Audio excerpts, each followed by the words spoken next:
Telugu మ్యాట్రిమోనీకి thanks చెప్పాలి. 26 ఏళ్ల క్రితం ఇదే తెలుగు మ్యాట్రిమోనీ ద్వారానే వేళమ్మకి పెళ్లి చేశాం. పెళ్ళంటేనే తెలుగు మ్యాట్రిమోనీనే. కడలి ఒడిలోకి వెళ్లిన 6 గంగపుత్రుల ఆచూకీ ఏమైంది? వారు బతికే ఉన్నారా లేక సముద్ర గర్భంలోనే కలిసిపోయారా? కనీస సమాచారం కూడా లేక ఆ అభాగ్య కుటుంబాలు కన్నీటి సంద్రంలో మునిగిపోయాయి. రోజుల తరబడి రేవు వైపు ఆశగా చూస్తున్న ఆ కళ్లల్లో ఇప్పుడు నెత్తురు సుడులు తిరుగుతోంది. కానీ ఆపత్కాలంలో అండగా నిలవాల్సిన చంద్రబాబు ప్రభుత్వం మాత్రం అత్యంత నిర్దాక్షిణ్యంగా గాలింపు చర్యలను అర్థంతరంగా నిలిపివేసి చేతులెత్తేసింది.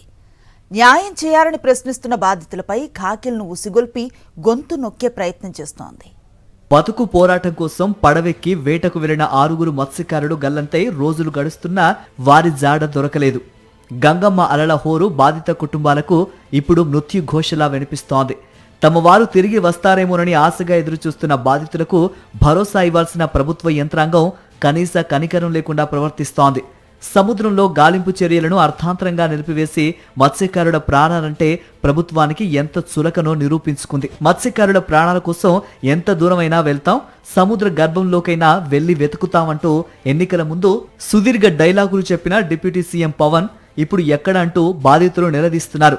మనిషి ప్రాణానికి కేవలం 10 లక్షల రూపాయలు వెల కట్టి పరిహారం ఇచ్చేశాం కదా అని చంద్రబాబు సర్కార్ బాధ్యతల నుంచి తప్పుకోవడాన్ని మత్స్యకార సంఘాలు తీవ్రంగా తప్పుబడుతున్నాయి.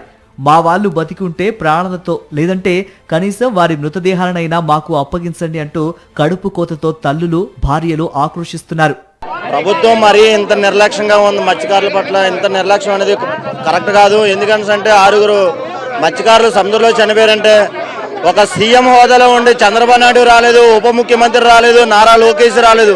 అదే ప్రతిపక్షంలో ఉండేటప్పుడు ఎక్కడ సమస్య ఉంది అంటే పవన్ కళ్యాణ్ వెళ్ళి అక్కడ సమస్య దగ్గర ఉండేవాడు. ఇప్పుడు ఏంటి పవన్ కళ్యాణ్ ఎక్కడికి వెళ్ళిపోయాడు అంటే మత్స్యకారుల పట్ల ప్రభుత్వానికి ఎందుకంత చిన్నచూపు, ఎందుకంత చులకన మాకు అర్థం అవట్లేదు. 10 లక్షలు నిలిచేది మా బతుకు. 10 లక్షల వాళ్ళ ప్రాణాలు కట్టిన విలువ అంతేనా? 1 కోటి 10 లక్షల విలువ అంతే. ఇప్పుడు వాళ్ళు లేరు, వాళ్ళు వచ్చి చల్లదు, వాళ్ళు బ్రతికలేరు కాబట్టి వాళ్ళకి ఎంత ఇచ్చినా ఒకటే. మొక్కల మీద చెక్కులు మొక్కల మీద సిరేసి వెళ్ళిపోయారు. మా బతుకులను చీపు. ఇంకోసారి మాట్లాడడానికి వచ్చి చెప్తాం. మొక్కుబడి పరామర్శల కోసం విశాఖ ఫిషింగ్ హార్బర్ కు వచ్చిన మంత్రి కొల్లు రవీంద్రకు బుధవారం తీవ్ర నిరసన సెగ తగిలింది. గాలింపు చర్యలను పునరుద్ధరించాలని డిమాండ్ చేస్తూ కన్నీళ్లతో మత్స్యకార మహిళలు మంత్రి కారును అడ్డుకున్నారు. అయితే పుట్టెడు దుఃఖంలో ఉన్న ఆడపడుచులని కూడా చూడకుండా పోలీసులు అత్యంత కర్కశంగా ప్రవర్తించారు. మహిళల్ని రోడ్డుపై నిర్దాక్షిణ్యంగా పక్కకు తోసేస్తూ మంత్రి కారును ముందుకు పంపించారు.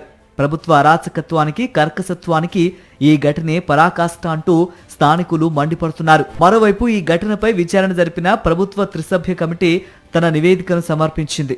9 పేజీల నివేదికను ప్రభుత్వానికి కమిటీ అందించింది. సముద్రంలో గల్లంతైన మత్స్యకారుల ఆచూకీ ఇప్పటికీ లభ్యం కాలేదని, వారిని మృతులుగా అధికారికంగా నిర్ధారించలేవని కమిటీ స్పష్టం చేసింది. కోస్ట్ గార్డ్ వివరాలు, ప్రస్తుత నిబంధనల ఆధారంగా వాస్తవ పరిస్థితులను వివరిస్తూ నివేదికను రూపొందించినట్లు తెలుస్తోంది. అధికారికంగా మరణాన్ని ధృవీకరించకుండా, అసలు ఆచూకీ ఏమైందో తేల్చకుండా గాలింపు చర్యలు ఆపేయడంపై సర్వత్రా విమర్శలు వ్యక్తమవుతున్నాయి. ప్రశ్నిస్తే పోలీసులతో దాడులు చేయించడం కూటమి సర్కార్ నియంతృత్వ ధోరణికి అద్దం పడుతోంది.